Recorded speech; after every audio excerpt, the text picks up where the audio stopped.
Tonight, with the Speaker's job on the line, the House passing a massive $95 billion foreign aid package with long-sought assistance for Israel and Ukraine.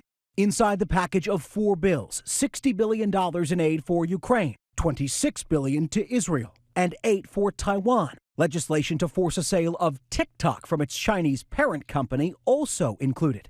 A major gamble by Speaker Mike Johnson, who's held up the aid for months and needed Democrats to get the legislation over the finish line, angering Republican hardliners. Mike Johnson is a lame duck. Are you ever going to bring? He's done. He's done. You do the right thing and you let the chips fall where they may. Do you believe you will still be the Speaker come November? Yes. Yes, absolutely, without question. Yes. 2 other Republicans now joining Congresswoman Marjorie Taylor Greene's movement to boot Johnson from his speakership.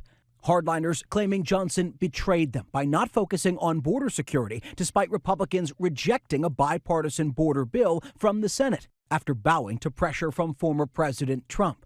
What we're worried about is the signal we're sending to Americans, and to send $100 billion overseas without reinforcing our own borders. And Democrats now signaling they're open to backing the embattled Speaker if Greene makes good on her threat to call a vote for his removal. I commended, by name, traditional conservatives led by Speaker Mike Johnson for doing the right thing.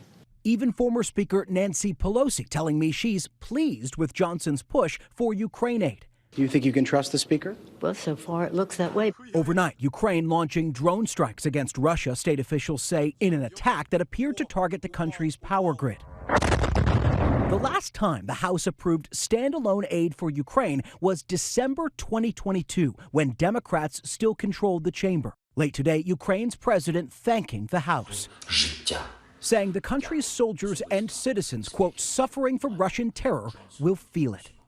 With Majority Leader Chuck Schumer saying tonight the Senate will return early from its Passover break and start to take up this package of legislation starting Tuesday. It is expected to pass in that chamber and then head to the president's desk. Whit. All right, Jay, and while we have you here, inside that package is a bill to force a sale of the popular social media app TikTok. What do we know about that, and what could the implications be?